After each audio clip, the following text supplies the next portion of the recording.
Hi everybody. So I'm just making this quick video to give you an update on the pantry. This is going to be very down and dirty. I just want to show you some images and also some video footage that I captured with my phone to just let you know what's going on with it, where it stands, what we've been doing so far, and what we will continue to do. Now, I want you to know that I have absolutely no desire to actually start an actual pantry. This thing takes a lot of work and manpower to actually run one very well, efficiently. And so it's too time consuming and I don't see myself doing that. So we are just basically a piece of the puzzle that was needed to be put in place to help this pantry that's already existing. And I think it's wonderful how God does things. You know, we're not called to be everything and to do everything. We're just called to do our little part. And so on the website, I had already described how this whole thing started in the store and then grew from that. And that I now work with a pantry where we purchase the items heavily discounted and deliver it to the pantry, and they're the ones that are keeping everything. They have the facilities for all that. They have all volunteers that are from the church that's attached to the pantry. And they just have a system. They've been doing this for decades now. They know how to do this. So I just deliver stuff to them and they take care of distributing it to everyone. And it's just been wonderful and such a blessing to be able to help others through them. So we are just a piece of a puzzle that God needed to just drop in position and allowed us to be used in whatever capacity we can. Right now it's financially for them, and where they're able to actually feed a lot of people. Now, I'm gonna give you a little quiz now. I'm gonna show you on the screen one of the pickups that we did from the store. So we have 51 gallons of milk. We have, I think there are like 21 packages of vegetables. There's 2 peppers in one and there are 2 cucumbers in one. And then we also have, as it would turn out, 51 packages of saltine crackers. So what do you think we would pay for that? 51 gallons of milk, 51 packages of saltine crackers, 20 packages of cucumbers and peppers. Remember, we get this at a discount. So write it in the comments what you think this costs. And when I get to almost the end of the video, I'm going to tell you what we paid for it. Okay. Now, if you're wondering why there's so many items that they're putting on discount, the big problem with this store is that the ingress and the egress of the building is very bad. While it's on a very busy intersection and there are a lot of cars going by there, the actual store is behind this CVS pharmacy, so you cannot see the store from the road, and that is why hardly anyone goes there. So they tend to have a lot of products that just go out and then it ends up in the trash.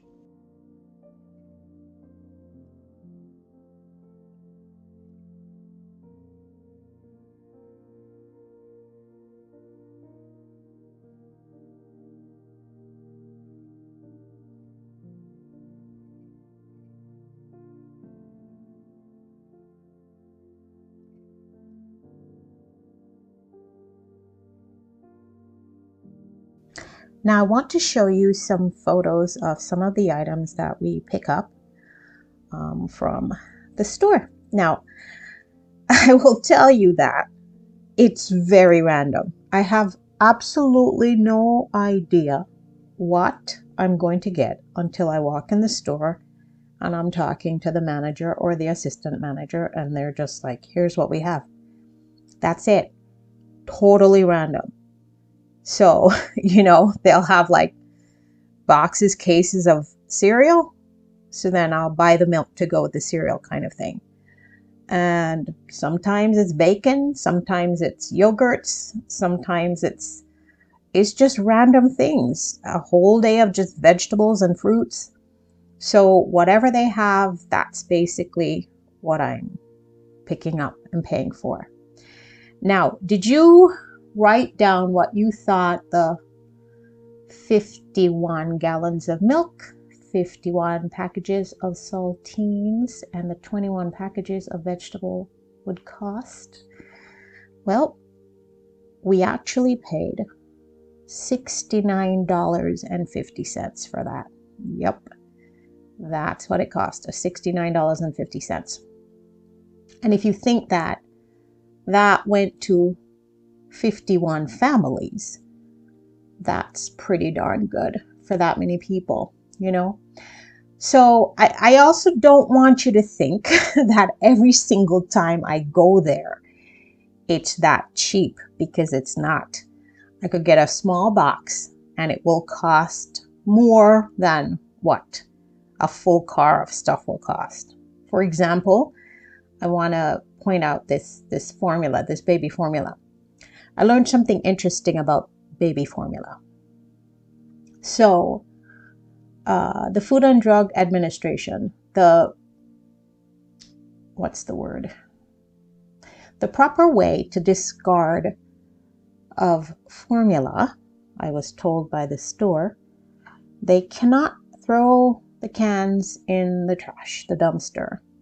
The assistant manager actually stands there and pops the lid and dumps out the contents of the formula so nobody can get it.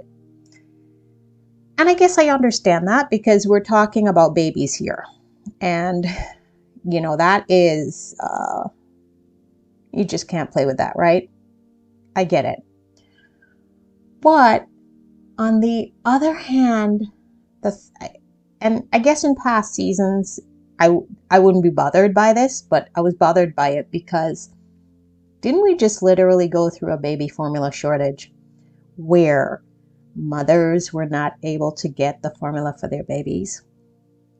And all I could think is, all around this country, in different parts of the neck of the woods, different stores were popping cans and dumping out formula, because that's how you're supposed to dispose of it if you don't sell it. That's what's happening, okay? And again, this just kind of showed me another piece of the puzzle that needs to be put in place. So I believe that in itself could be a ministry for someone, okay?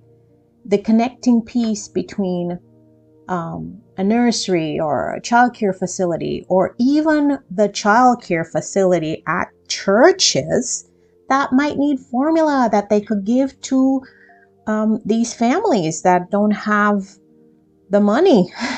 Formula is very expensive. Each one of these cans was like $21. $21. I mean, like, who could afford that for a week, right? For a baby.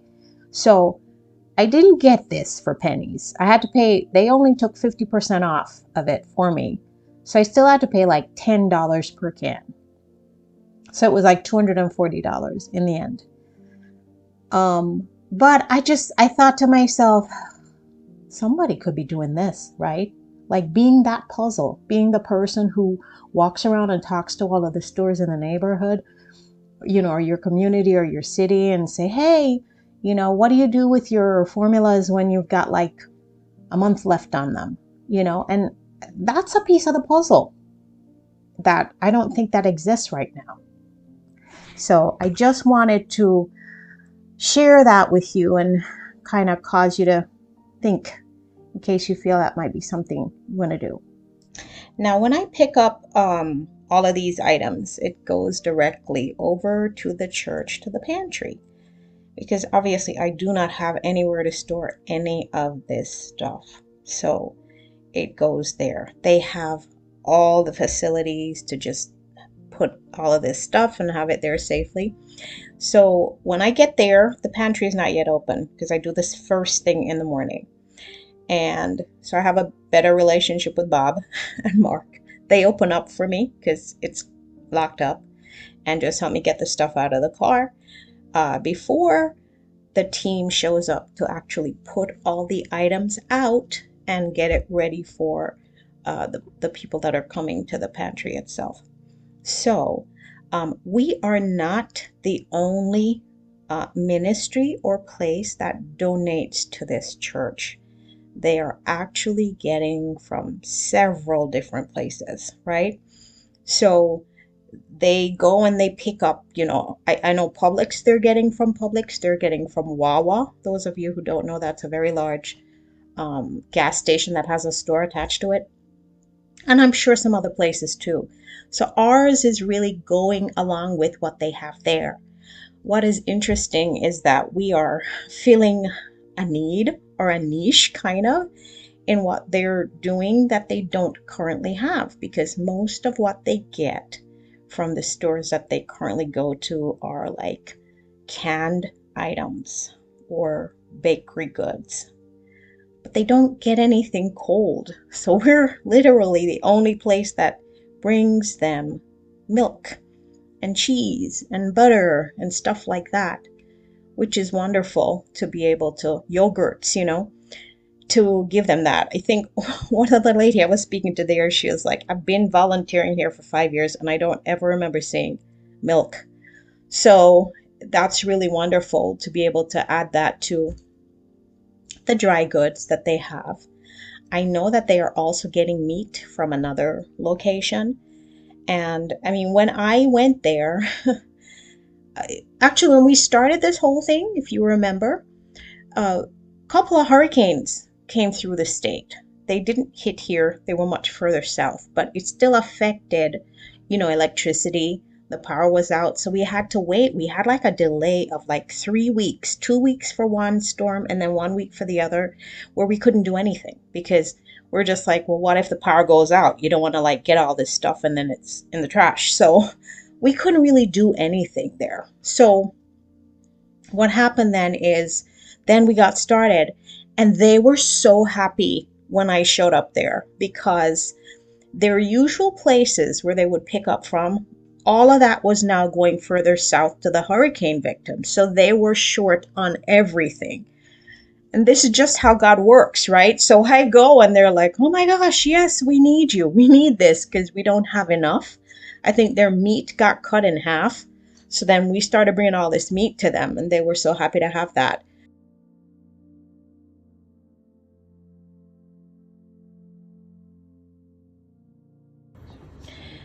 This is Lori, and Lori is going to walk us through the journey of someone coming into the pantry so that you understand the process of what it is that goes on here and how it works, the inner workings of this pantry. Hi, Lori. Hi, Nicole. Welcome. So when our clients come in, they are greeted here at the front desk where the person takes some information from them. Everybody has a file.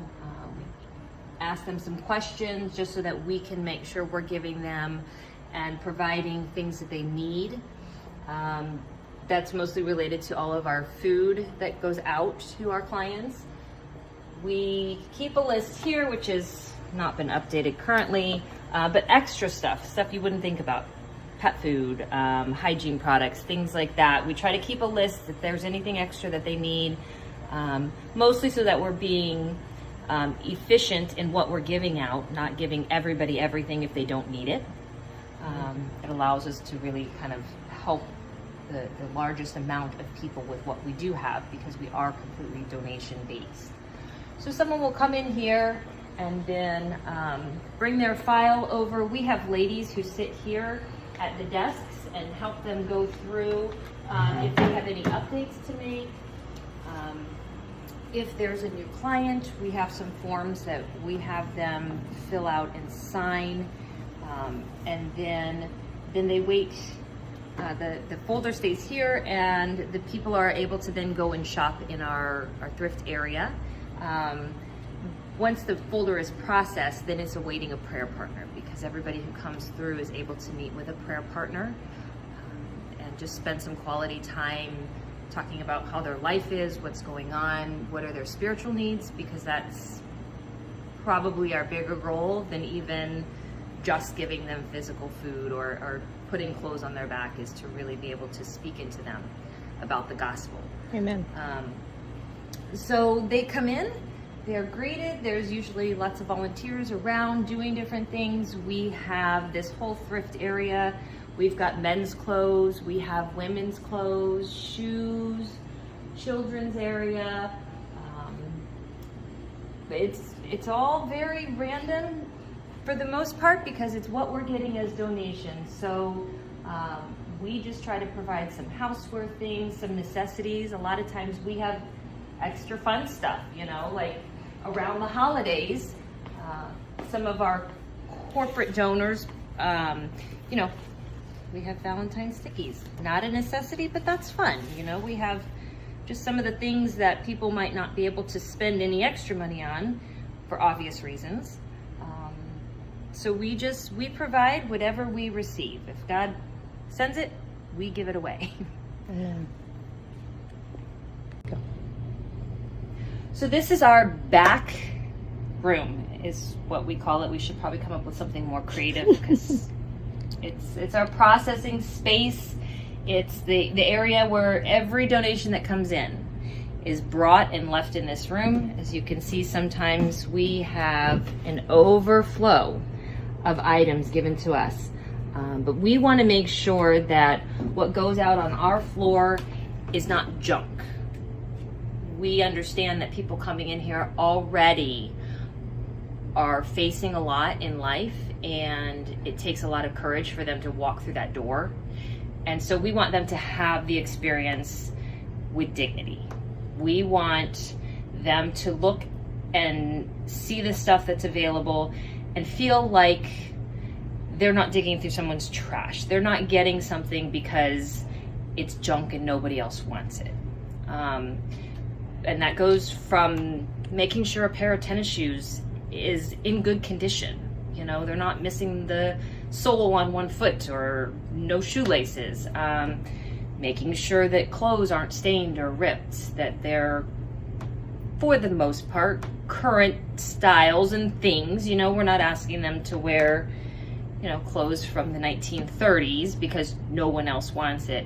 But that's probably our biggest goal with trying to process all the things that are back here, is really making sure that they're still feeling human, and they're still feeling worth, and that they can leave here with a sense of dignity.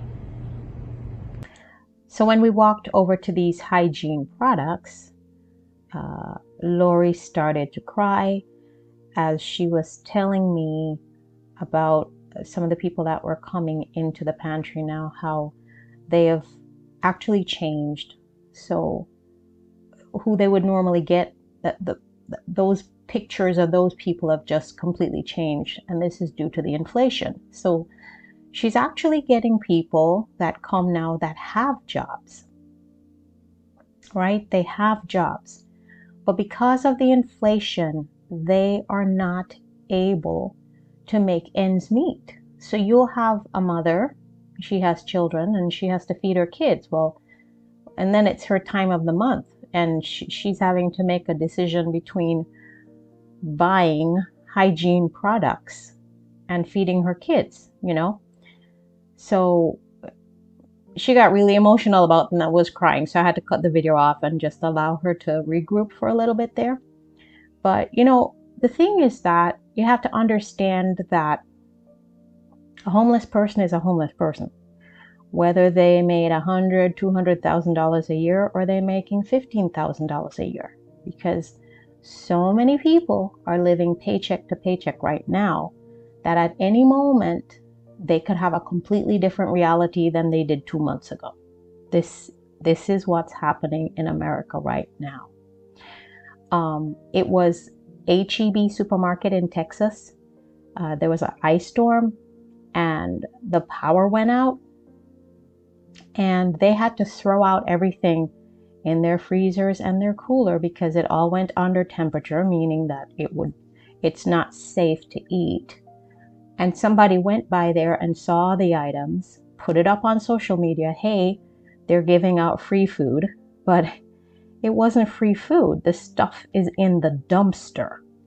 And so 250 people showed up and was going through the dumpster picking out the food. Some of it was spoiled.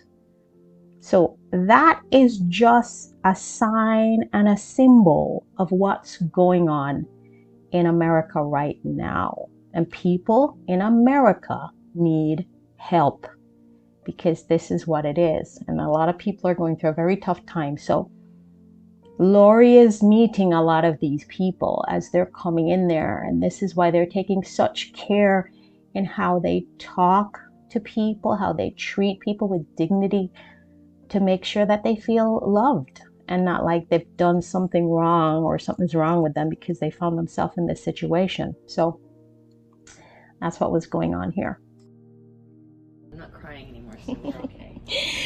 Tell me about the hygiene products.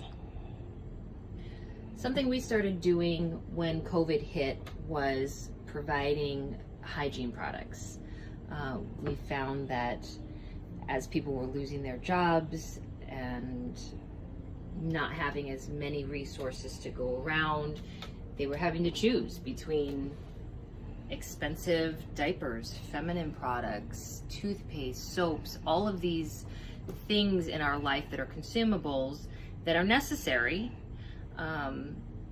but sometimes have to take a back seat to feeding your family. And so through donations, we have been able to maintain our hygiene area, even through the pandemic. And now as inflation and cost of products rises, we've seen another influx in the need. You know, people can't spend $10 or $12 on hygiene products if they're waiting to get to the next paycheck. Or diapers. They've got, you know, little ones that it's just not, you can't just potty train them. You can't just, you know, okay, we're not going to use diapers anymore. But some of these things that are just necessities that I think the rest of us take for granted, that we forget. It costs a couple dollars to buy toothpaste. It costs a couple dollars to buy dish soap and shampoo. And that couple dollars might not be a big deal, but if you've got 5 or 6 things that cost a couple dollars and you've got a couple dollars for food to make it to the next paycheck or the next time that you can get to the pantry, it makes a difference. Okay, so tell me how you treat the homeless people different in terms of what you give them from the pantry. When we have someone who comes in that is not in a home, a building, a facility where they can store food, where they can cook food, keep it cold, keep it, you know, make it hot, those kind of things. We have to be conscious of that in soup cans or ravioli or things that they have pop tops on. We actually started keeping a bucket that had can openers in the back because we had one homeless gentleman who actually got very upset because when he realized what he realized also that he was not going to have any way to even open his food. He had no way to do that. So we try to be conscious of our homeless clients by usually giving them less because they're having to carry it. They're having to store it near them while they're sleeping and worrying about people taking it or things like that. Having can openers, having pop-top lids.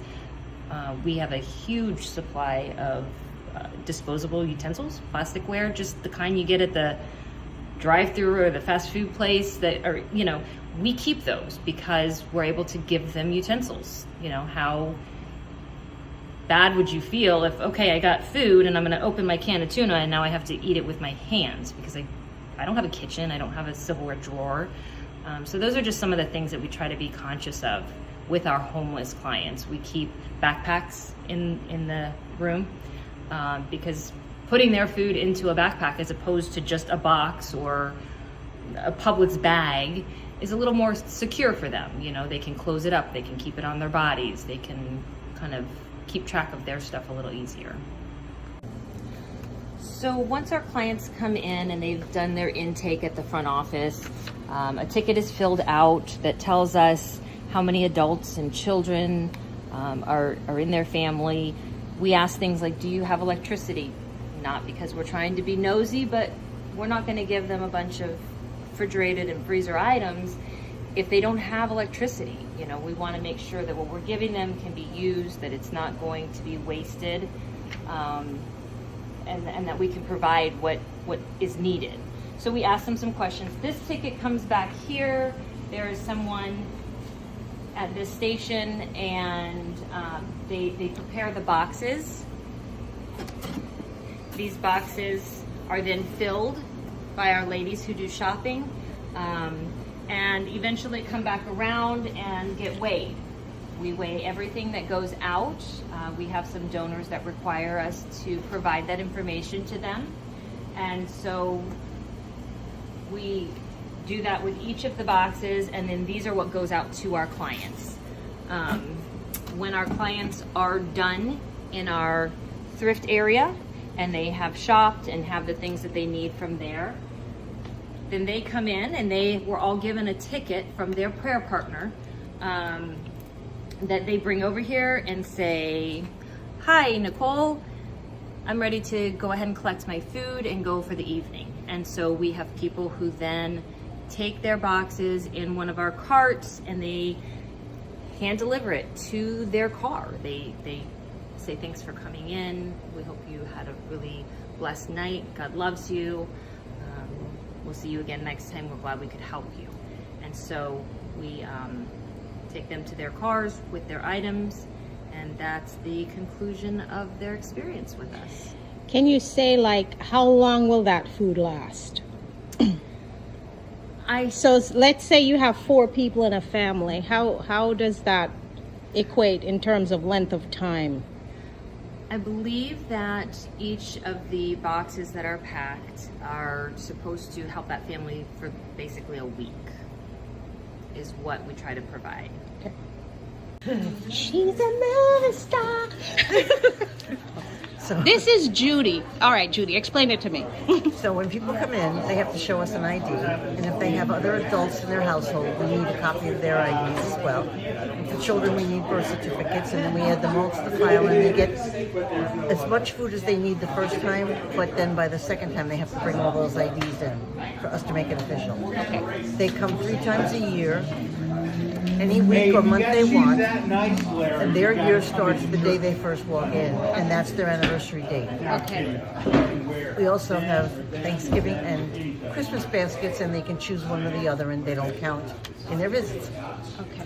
So, funny you should ask that. Look at that. That's the list? Yeah. Okay, so it's 27? It's But like 27 families. Yeah. So But about it's how many people does that? 75. 75? Yeah. Okay. Cool. And they got 1,380 pounds of food. Wow. So it comes down to 53 pounds a family, believe it or not. Wow. And 18 pounds per person. Tell me the God story of how the pantry works. Okay, Nicole, this is what we see all the time. Someone will donate an item, and maybe even a strange item. You would think, who's going to ever use this? And it'll come in, it'll be stored, and we'll have it here in the back, or we'll have it out on display. And then within 2-3 pantry openings, someone will come in and they'll say, is there any chance you have this item? And we will say, yes, God has already brought it in. It'll be something you wouldn't think anyone's going to have a need for. Like, for example, here, Nicole, show you. All right, set of rockets, right? You would think, who's going to want that? We'll have a teacher, a preschool teacher, an elementary teacher who will come in for whatever reason. God has sent them in, and they'll say, you know what? I have been looking for this for my classroom. It happens all the time. Wheelchair, potty chair, a clothing, a coat just the right size for just the right guy who needs it. Happens all the time. So no glory. Hello, my name is Cassie Cullen. I am a volunteer here at the Northside Pantry. I volunteer as a prayer partner, and as well as like in the back helping sort clothes. As a prayer partner, I get to pray alongside each guest that comes in, and just am able to hear a little bit about their story and be able to just share the love and of Jesus and the gospel. And so it's really encouraging to be able to encourage and empower somebody else, and see people come to Jesus. And then I also, I get to sort clothes and put them out so that people can get clothes and get what they need. And I'm actually on my way. I'm going to South Africa with YWAM, and I'm doing a DTS, so I'll be in South Africa for 3 months doing like a Bible intensive school, and then 3 months I'll be in outreach at a different country that I don't know yet. And then after that, the Lord has called me to Uganda long term, so I plan to join the YWAM staff and help serve around there. My heart is to end Bible poverty. I went there in May, and there was a lot of kids that we went to 6 different schools, and there's a lot of kids never have a Bible, don't know about Jesus, and so being able to go in those schools and preach and teach about Jesus was just such an exciting moment for me. I have my elementary ed degree, so kids and teaching and learning is definitely the heart of who I am and like what the Lord has gifted me in. So I plan to hopefully start an organization or start a school one day in Uganda. But yeah, so that's long-term goal. Awesome. Thank you. And we have come to the end of the video. I know it was a little long, but I wanted to give you just as much details and information as possible. And that last video with Cassie. Cassie is actually Lori's daughter. Lori from the beginning that gave us the tour. That's her daughter. And isn't it interesting that she's heading to South Africa and then to Uganda? So it's a small world after all. Anyway, I'm sure you see why I love this place, and I selected this particular pantry for us to give our donations to, because you could just feel the love from them towards the people. And also the fact that they pray with everyone and they're sharing the gospel of Jesus Christ with each person is so important for me, that they're not only having their physical needs met, but their spiritual needs as well, which is wonderful. And so, like I said, we started this whole project in September, I want to say, but we had delays because of the hurricane. So our first delivery actually didn't go there until October. So in terms of the numbers, for the month of October, November, December, so that's 3 months that we supplied them. They had 413 families that went through there, which equates to 969 individuals. Can you believe that? They fed 969 individuals. Okay, and we were a part of that. And if you donated money to this ministry, then you are also a part of that, helping these people. And I think that is wonderful. That's just 3 months. And we are going to continue doing this. As long as the Lord allows us to do it, it will be done. And we will be certainly doing more and more, as much as we can, depending on the donations we get in. So I just want to thank you, all of you that have donated to the pantry. Now you get an idea of what's going on there. And also, just to encourage you, hopefully this inspires you. If you're able to start one in your own city, that would be wonderful. It doesn't have to be this big and elaborate, but start with something. And hopefully I gave you enough information here to get you going. And if you do start one, could you let me know? Just let me know. Send an email. So I'm going to, if you're watching this on YouTube, I'm leaving a link in the description to go back to our webpage where you can see the original story of the pantry, and also to make a donation if you want to support this food pantry. So thank you for watching, and sending you peace, love, and plenty of blessings.